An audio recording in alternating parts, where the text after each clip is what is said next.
These are some problems from our 18.0a assignment, Special Right Triangles. Mostly I chose even ones because I published the odd ones for you to check your work. But sometimes there was just an odd one that hit me that I really wanted to look at.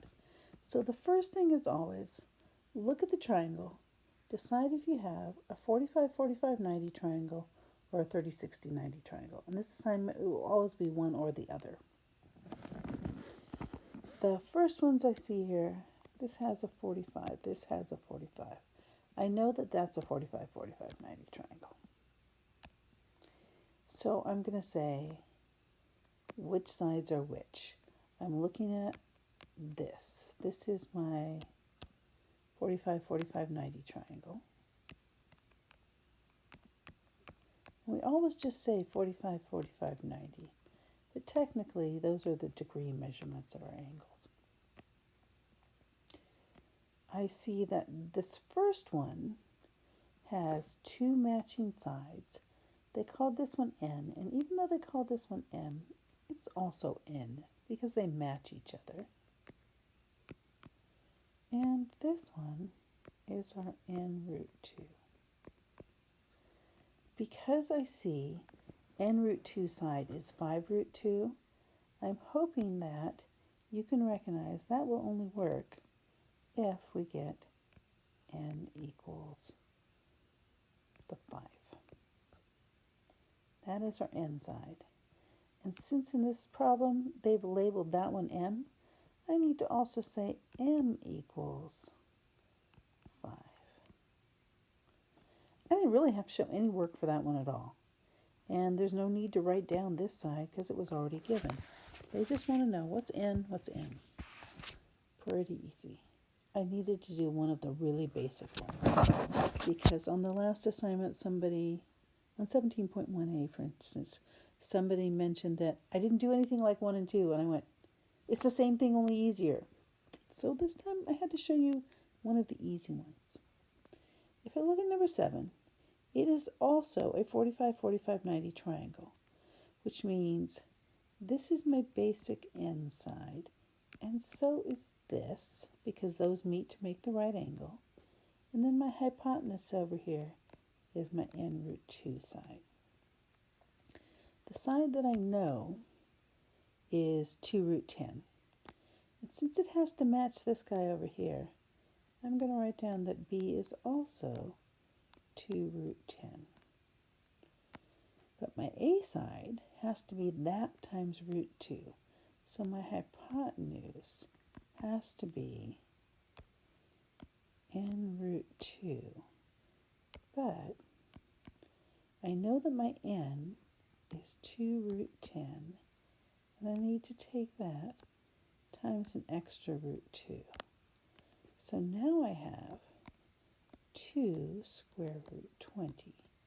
But I'm not allowed to leave my radical 20 if it can possibly be split up. So let me think about, circle that before I lose track of it. Think about 20 being split. I'd say 2 times 10. I'd say 5 times 2. I see a pair of 2's, which gives me a 2. And I see a leftover 5, so I have root 5. But the thing I need to remember here is that's the root 20 part of it. I still have this other 2 that was already there in front. So now I have 4 root 5. And that is my hypotenuse. And if I go back up here, my hypotenuse was my A. So I have 4 root 5 equals A. Let's look at number 10. 60 degrees this time.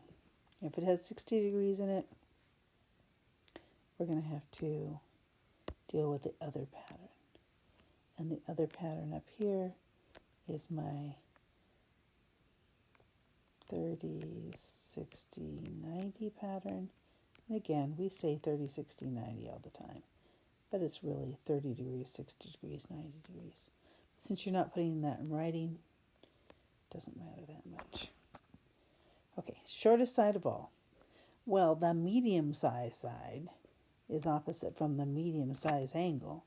So I like to remember these two patterns by saying the one that has 45, 45, 90, just two different sizes of angle, also has a root 2 involved in it. The one that has 30, 60, 90, three different sizes of angle, also has a root 3 in it. I think I messed up one of those on the notes and then had to fix that. So think about this. Does this one have three different sizes of angle? Yes, 30, 60, and 90. And it has three different sides, and it has a root 3 in it. The shortest side is the B side. The longest side is the hypotenuse. That's my 2n. And this one down here, that's my n root 3. It's got a root 3 like it's supposed to. So technically, I guess that you could get away with not showing work on this one if you can see it easily. Most of us don't see it so easily, so let's see what we can do to work this guy out.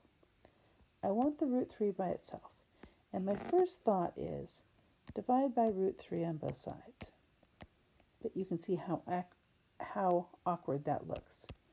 So when you're dealing with fractions, instead of dividing by root 3, it's probably easier to multiply by 1 over root 3. Basically, reciprocal. Multiply by the reciprocal instead of dividing. So over here I'm going to multiply by 1 over root 3. That means I've got a root 3 here and a root 3 here that I can get rid of.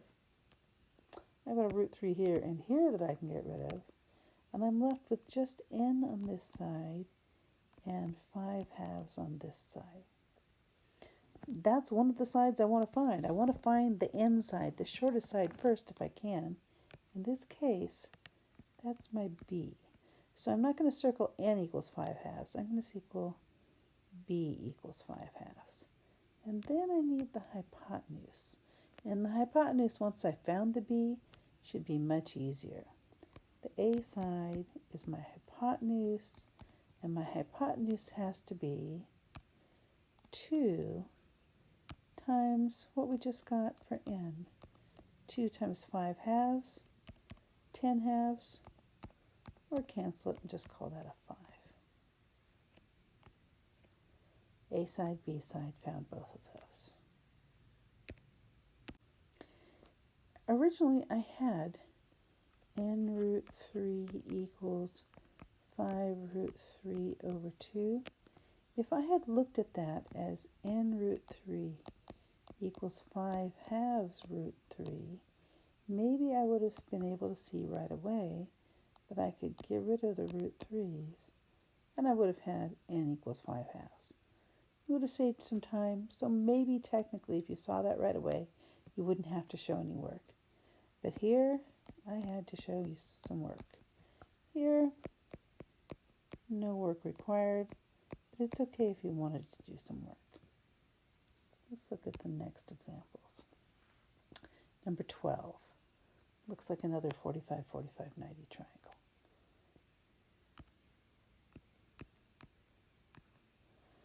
Except that hypotenuse is supposed to have a root 2 on it. Leg, leg, and root 3 for the hypotenuse. It's supposed to have, I wrote root 2 again when I meant root 3. Two sizes of angle, root 2's in it. I'm going to bring it down here and write myself a little equation that says n root 2 equals 3. Want the n by itself, so I divide out the root 2. And now I have n equals 3 over root 2. But we're not going to be leaving any radicals in the bottom. I often say not allowed in the bottom. It's not allowed in the bottom in these problems. My husband, who teaches calculus, says sometimes it's better to leave them in, sometimes it's better to get rid of them. For now, we're practicing how to get rid of them because it will be so easy later to learn how to leave them in that we need to learn how to do. I want to get rid of root 2, so I multiply the root 2 on top and bottom. So now I have the inside equals 3 root 2 over 2.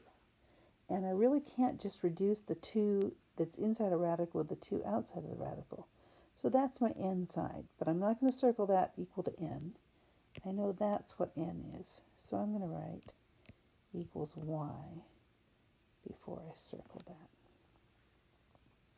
And guess what? X should be the same thing. So I'm also going to write 3 root 2 over 2 equals x. And x and y were the only two sides I had to find there because the hypotenuse was already given. With a 45, 45, 90 triangle, you're going to have roots in there somewhere. It might be both legs have roots, or it might be the hypotenuse has a root. It's going to be in there somewhere. The same thing with 30, 60, 90 triangle. If you're finding all three sides, it's going to be in there somewhere. One of them has to have a radical, sometimes more than one.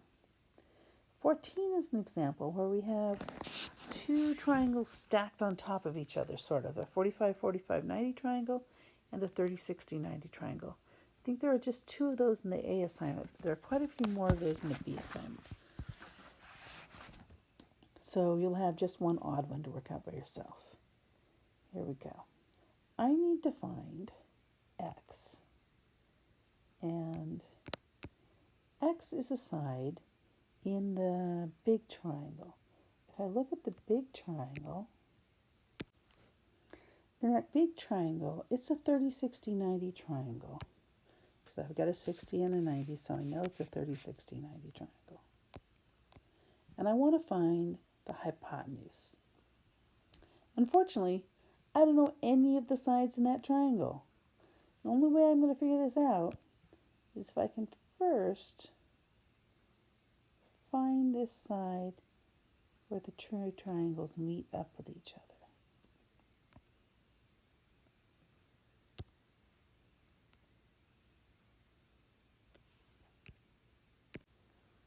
Okay, so if I look at the little triangle here, it's a 45, 45, 90 triangle. They didn't put letters all over the place like they did in the first problems, but I know these two legs have to be the same. So if one's a 5, the other one's a 5.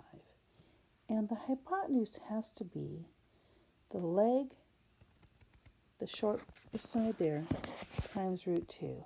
So I'm going to say this piece that where they join together is a 5 root 2.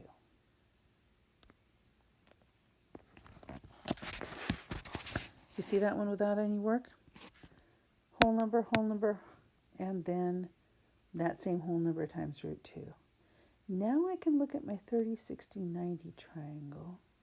And on this one, I think I'm going to go ahead and put in some letters because it'll make it easier to see what's going on. Where I have a question mark because I needed to find that, that is my short side. I'll label it N. And my longer leg, N root 3. And my hypotenuse, 2n. I don't really care about the long leg this time because they only asked me for the x one. So I'm going to say that my x side is 2 times whatever that short leg is. And that short leg is 5 root 2. So 2 times 5 root 2 means that I'm going to end up thinking my x is 10 root 2. Nothing I can simplify. That becomes my final answer. Those triangles stacked on top of each other, there are only two in this assignment, number 13 and number 14, so I left you one to do for yourself. But when you get to the 18.0b assignment, there's more, maybe 6 of them. Let's go to this last page. I'm going to do a little setup on both of these, but I don't think I'm going to finish them off. You may remember from our notes, in our notes we figured out the area of an equilateral triangle was the side squared root 3 over 4. So in this case, they told me that this is 10, and this is 10, and this is 10. Those are meters. And we could do what we did in the notes, where we draw this in, and we do this, and we do half the side, and we do the root. We don't need to. We have a formula now. So I have 10 squared root 3 over 4. Make sure that line goes all the way to the end. I don't like it when your fraction bars come out short. Which means I have 100 root 3 over 4. And 104 can reduce. So that I just end up with 25 root 3 in meters. And since it's an area, make it meters squared. That's all. We didn't have to go through all the stuff we went through in the notes. That's why we did it in the notes, so we could make ourselves a formula that we could use. Let's look at 15. 15 says the area of a square with a diagonal of length root 14. And I want you to remember that the formula for the area of a square equals the base times the height. And I don't know the base and the height yet, but they told me the diagonal is the square root of 14. Remember from our notes that a square has 90-degree angles, and at the corners where the diagonal comes in, those are split into 45 and 45. Down here, 45 and 45. Technically, those are 45 degrees. If it was part of your answer, it better show the degrees. But it's not part of our answer, so I'm not that worried about it. In a 45, 45, 90 triangle, the two legs, the short pieces, come together to form a right angle. And then the hypotenuse is the short side times root 2. So I'm going to pull this out of the shape and say I have a formula. N root 2 equals square root 14. Now you might try and split up square root 14. It doesn't end up splitting, but in any case, I probably wouldn't worry about it yet. I'd say, how do I get the n by itself? Divide by root 2. Divide by root 2.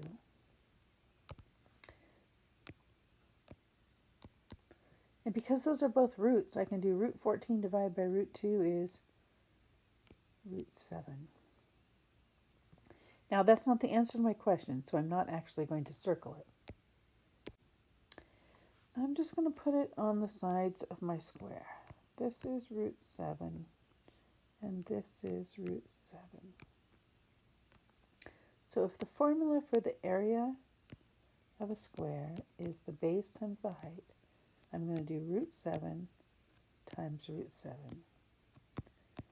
And if you wanted to write down a step that says root 7 times root 7 is root 49, you could do that. But it's not required because by this time we should know root 7 times root 7 is going to be plain 7. Just like we know square root of 36.97 times the square root of 36.97, 36.97.